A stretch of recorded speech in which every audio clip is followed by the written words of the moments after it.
गुरु भक्ति योग। गुरु में अचल श्रद्धा और गुरु के प्रति दृढ़ भक्ति भाव से शिष्य सब कार्यों में सिद्ध एवं भौतिक आबादी प्राप्त कर सकता है।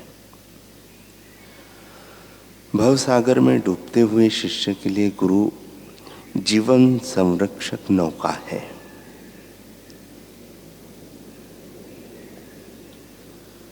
गुरु के सहाय के बिना जो मन को संयम में लाने की कोशिश करते हैं वे ऐसे व्यापारी हैं जैसे हैं जिनको अपने जहाज के लिए अच्छा संचालक नहीं मिला है।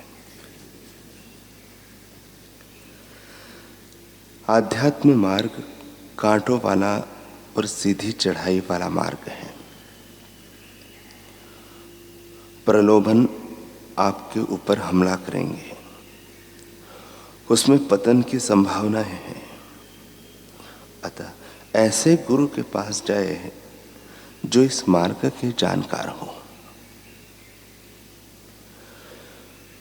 गुरु का चिंतन करने से सुख, भीतरी शक्ति, मन की शांति एवं आनंद प्राप्त होता है। गुरु चिंतन से, गुरु चर्चा से उनके दैवी स्वभाव का संचार हमारे जीवन में होता है।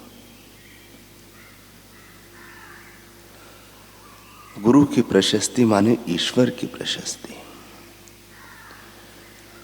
इस कलयुग में आत्म साक्षात्कारी सद्गुरु की भक्ति के द्वारा ही ईश्वर साक्षात्कार करना है।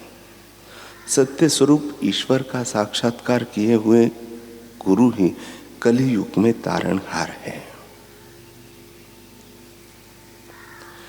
गुरु से दीक्षा प्राप्त हो जाए यह सबसे बड़े भाग्य की बात है।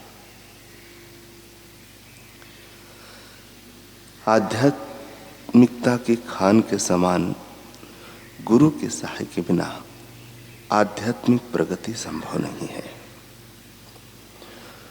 गुरु साधकों के आगे से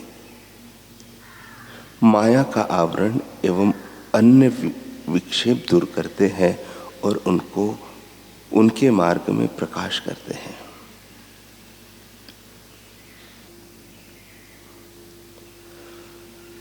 महाभारत में आता है, न विना ज्ञान विज्ञाने मोक्षाधिगमो भवेत्, न विना गुरु संबंधम ज्ञानस्याधिगमः स्मृतः। गुरु प्लावयिता तस्य ज्ञानं प्लव इहोत्यते, विज्ञायं कृतकृत्यस्तु तीर्णतस्तु भय त्यजेत्। जैसे ज्ञान विज्ञान के बिना मोक्ष प्राप्त नहीं हो सकता, उसी प्रकार सद्गुरु से संबंध हुए बिना ज्ञान की प्राप्ति नहीं हो सकती। गुरु इस संसार सागर से पार उतारने वाले हैं और उनका दिया हुआ ज्ञान नौका के समान बताया गया है। मनुष्य उस ज्ञान को पाकर भवसागर से पार और कृतकृत्य हो जाता है। फिर उसे नौका और नाविक दोनों की ही अपेक्षा नहीं रहती। पलायनवादिता आदि आसुरी वृत्तियों से बचकर जो हमें सच्चाई, पवित्रता एवं तत्परता की ओर ले जाए, ऐसे सद्गुरु मिलना यह मानव जन्म की सबसे बड़ी उपलब्धि है। लेकिन ऐसे सद्गुरु मिल जाए फिर भी हम सुधरे नहीं तो मनुष्य जन्म का दुर्भाग्य भी तो पूरा है। अतः गुरुद्वार पर कैसे रहना चाहिए यह सभी को ज्ञात होना चाहिए। शिष्य को चाहिए कि गुरु आश्रम में वह अपना सारा समय सेवा, साधना, जप, ध्यान आदि में ही लगाए और अपनी गलती हो तो गलती को गलती मानकर उसका प्रायश्चित्त करें।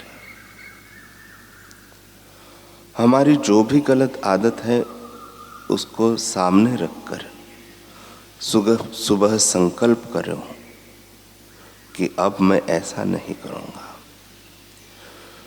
फिर भी गलत आदत नहीं निकलती है तो सद्गुरु से, भगवान से प्रार्थना करो।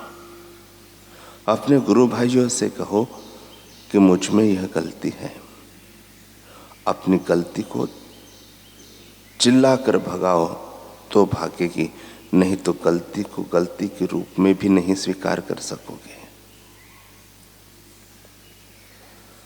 मनुष्य के स्वभाव में परिवर्तन लाना बड़ा विकट है। कोई भी व्यक्ति अपनी प्रकृति का बदलाव सरलता से स्वीकार नहीं करता है। जो आदतें पड़ गई हैं, जो पुराने संस्कार पड़ गए हैं, उनको वह छोड़ना नहीं चाहता।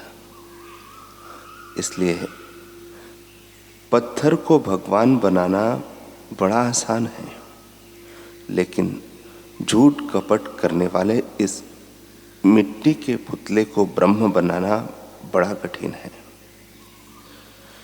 किसी मठ, मंदिर या संस्था को चलाना भी सरल है, लेकिन बेईमान कपटियों को ब्रह्म सुख देना असंभव है, क्योंकि वे अपनी गलत आदतों को छोड़ने के लिए राजी नहीं होते।